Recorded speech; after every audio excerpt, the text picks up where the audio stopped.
Virgo, hi! Welcome to Mr. Queen PH. At titingnan natin ang energies na parating sa inyo ngayong week na to. Weekly ganap, December 23 to 29, 2024. So, if you are interested in private readings, meron tayong link sa description at sa pinned comment. Paka-check nyo na lang information kung paano mag-book for a private reading. And please subscribe to our channel, like, share this video, comment na rin kung kayo ay naka-resonate. Okay, let's see, Virgo. What's up? Anong ganap sa mga Virgo? December 23 to 29.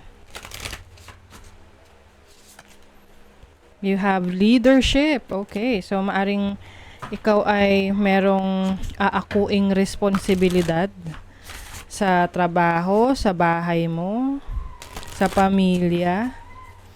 And you're going to take this responsibility with strength. No? Malakas ka. Yes. Kayang-kaya mo yan. And confident ka rin dyan. Uy, teacher. Some of you meron kayong talents or abilities in teaching, mentoring, coaching. Maaring ito yung leadership role na i-assume nyo ngayon. No? To teach others, to share your skills. Shape shift. So, I think, marami kang skills, Virgo.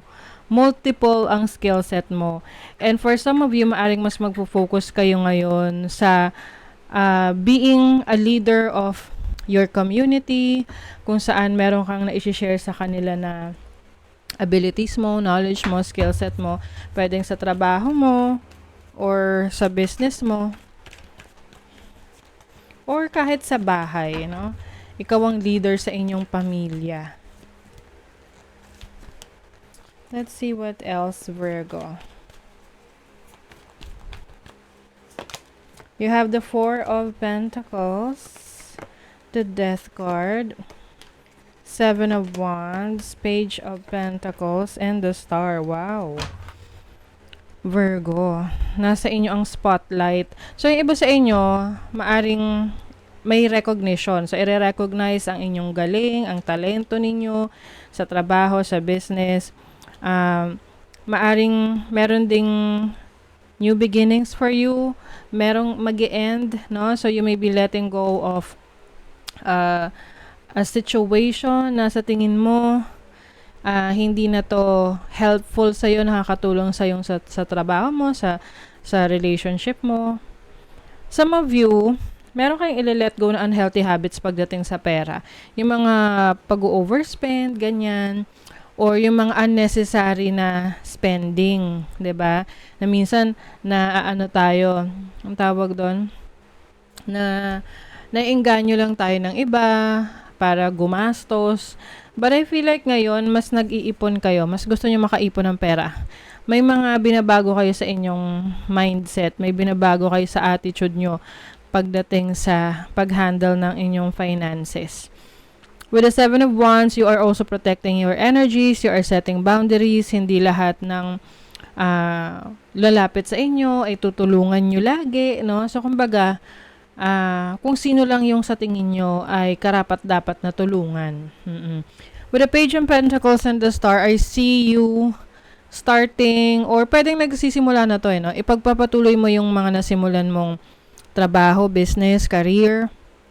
And I see this as, magiging successful to in the next 6 months.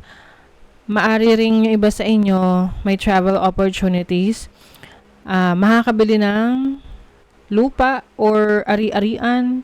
Yung iba naman may pag-aaral na gagawin. So, pwedeng may pag-aaralan kang skill. Oo. Kailangan maging magaling ka doon.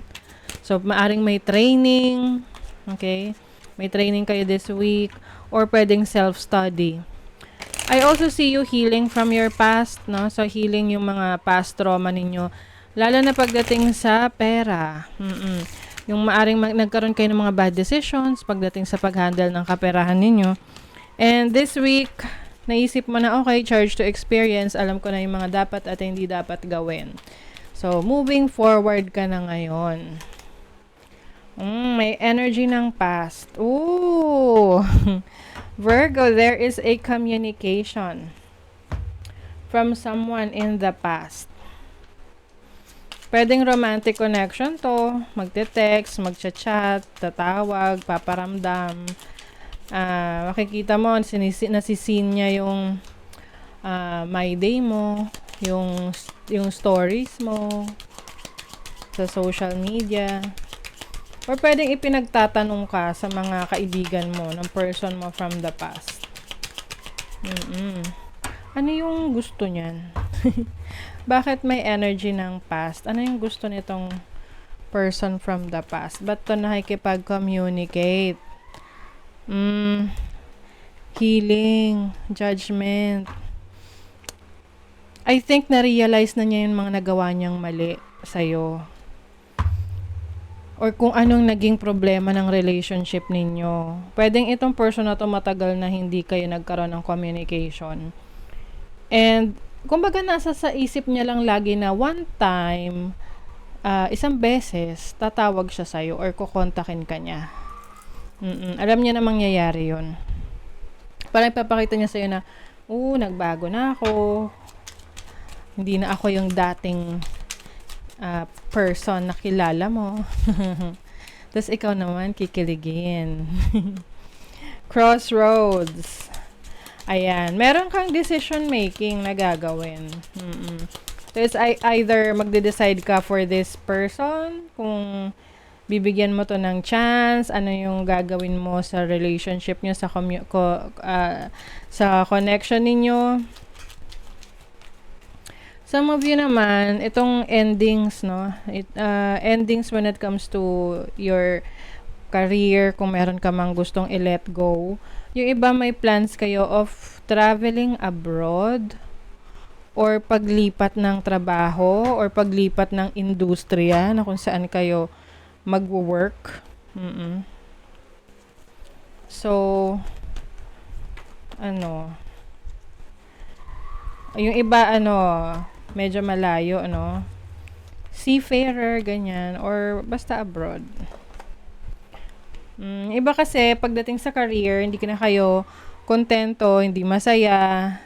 Ngayon, china-challenge mo yung sarili mo na gumawa ng mga bagay na akala mo hindi mo kayang gawin. Which is, yung iba, hindi nyo akalain na magre-resign kayo.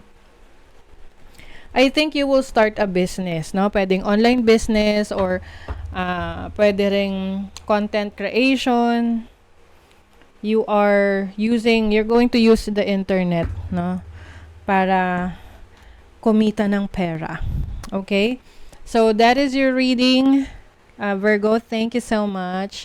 See you again.